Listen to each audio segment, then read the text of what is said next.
Hey everybody, this is Geo Joe here today with a new product introduction video on the new GV-GEBF4911. This is the first in a series of direct-to-cloud IP cameras from GeoVision, and this particular model is a 4 megapixel motorized lens turret camera that's both indoor-outdoor rated, and it does have some very unique properties in this camera. So some things that it has built in are AI analytics for things like people and vehicle detection, intrusion detection, and those types of analytics, as well as a built-in siren and strobe light. You can trigger those when an analytic event occurs. And then the camera also has a built-in microphone and speaker that allows a user to be able to do a talk-down scenario. So active deterrence is something that we are seeing a trend in the industry, and more people are requesting this. This camera has it all self-contained in the camera, and you do not need any software to be able to trigger analytics. The other very unique thing about this camera is it is a direct-to-cloud camera. You're able to point it to the GV Cloud solution, and you can record directly in the camera's SD card slot. It comes with a free 256 gigabyte SD card.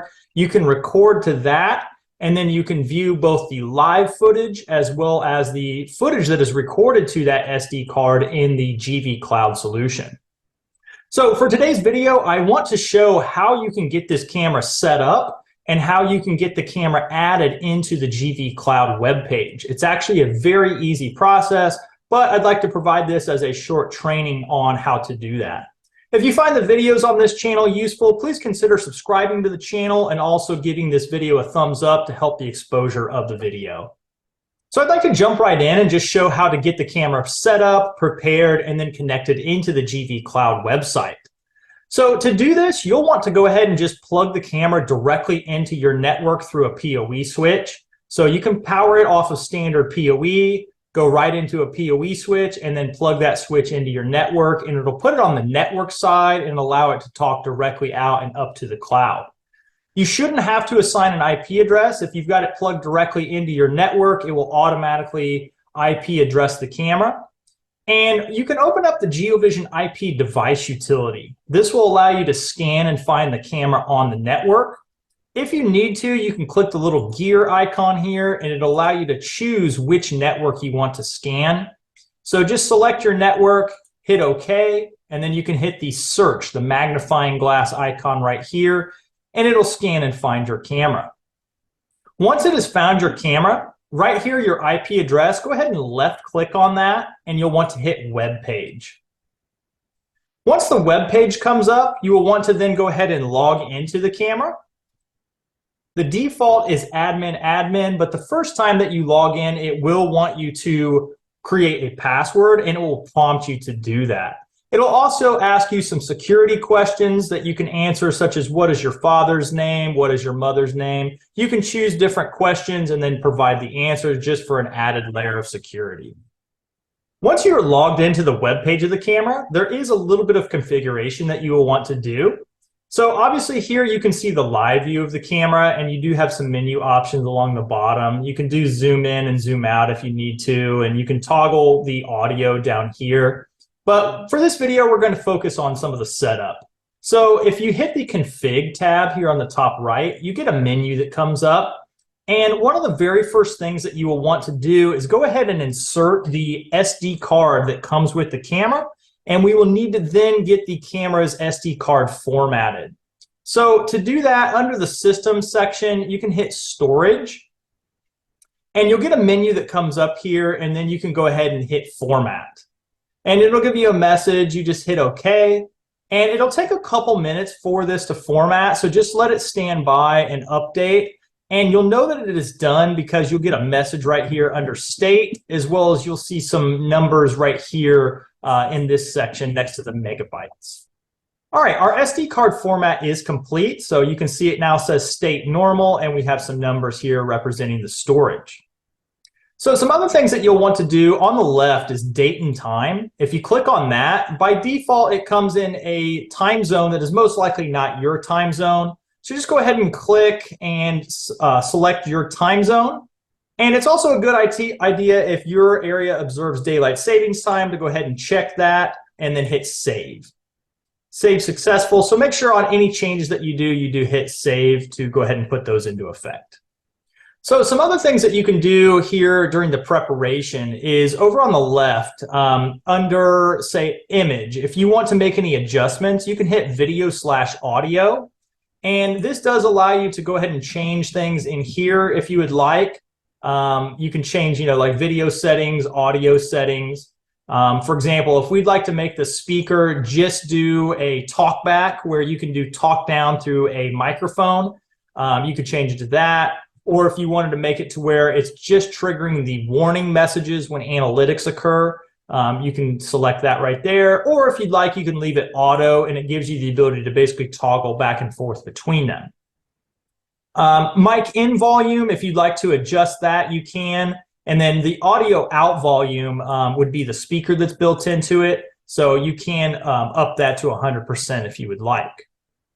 Under the alarm section, if you go to motion detection, these cameras do come default with motion detection enabled, and you can trigger things to happen when motion is detected if you want. For example, this camera does have an alarm relay that's built into it. If you would like to wire up like a relay output, such as a siren or a strobe light, you could check that and you could trigger that relay output whenever the motion detection occurs. You could also set it up to trigger recording to the SD card. You can trigger an email notification, and it would allow you to then input what email address you want to send that notification to. You can also choose to attach a picture of what triggered the event, and that way it would attach that picture into the email.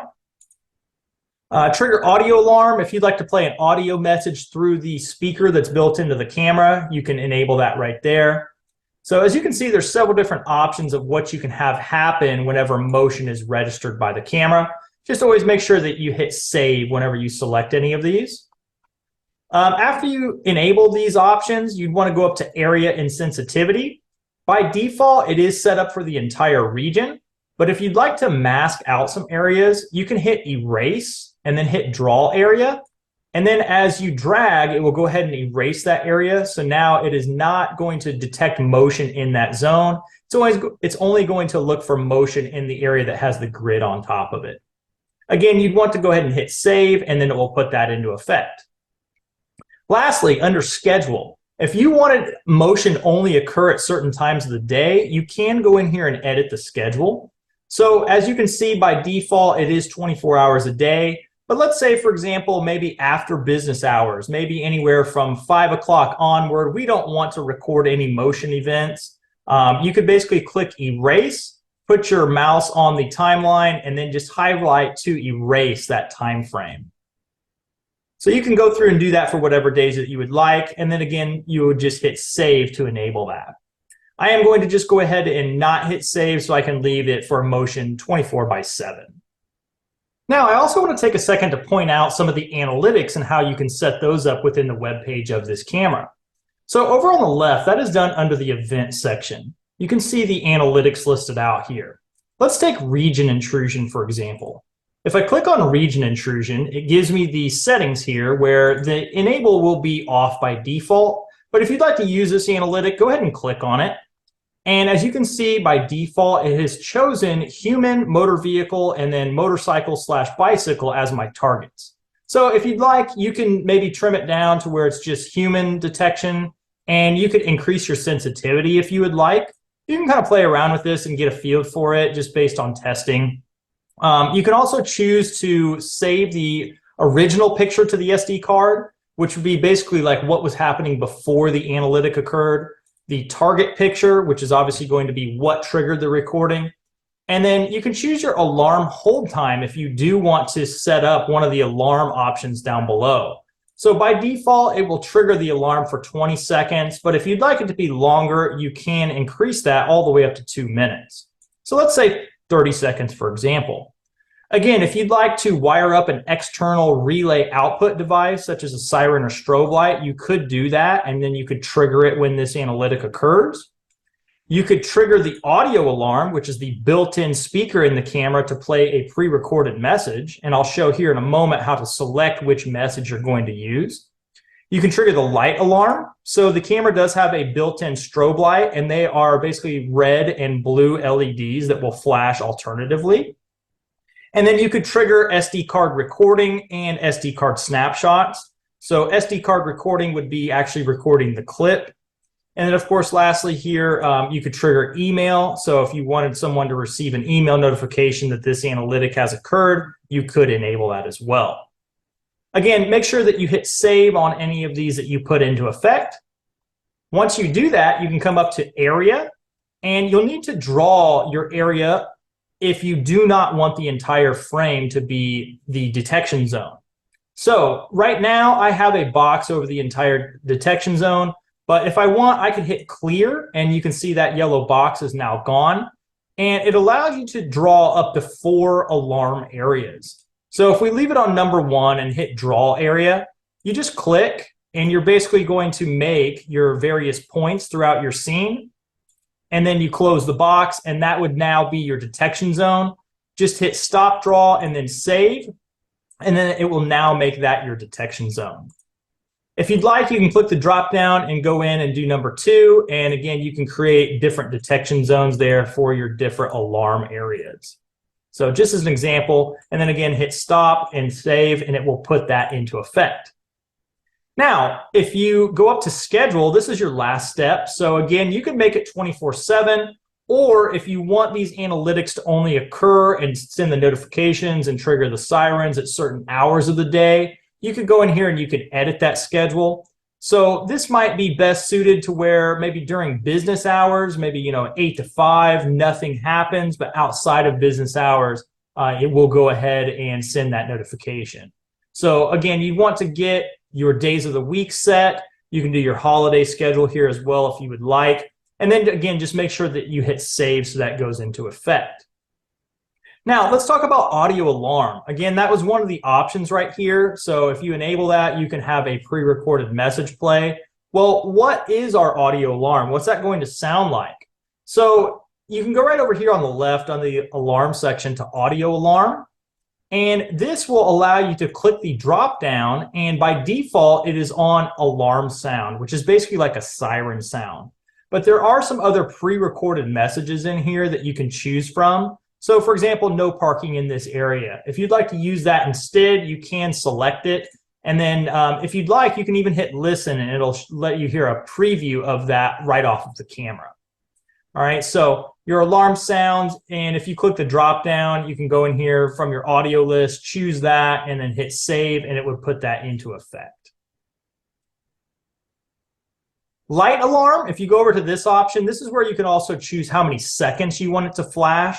So let's say, for example, we want to bump that up to 30, and then maybe we want the frequency to be, low, mid, or high. That's just going to be like how often or how quickly it toggles the red and blue LEDs. So again, we can alternate those here, hit OK, and it goes into effect. And of course, you can schedule that right there if you would like, just like we did previously. Now, lastly, I would like to show how to get this camera added in as a host to our GV Cloud solution. So the GV Cloud is the cloud-based web page where you can view both live video and footage that is recorded to the camera's SD card. So to do that, we are going to get logged into our GV Cloud web page. So once you hit gvaicloud.com, it will let you put in your account number, your ID, and your password, and it will bring you into the home screen.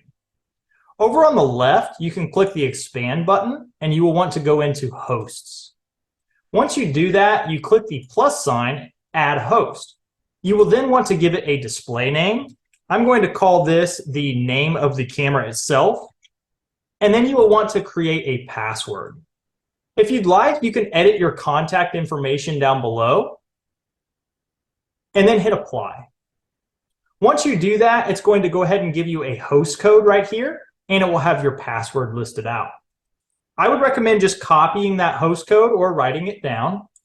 And then once you do that, you can come back into your camera's web page, and you can go right over here on the left under Service and GV Cloud.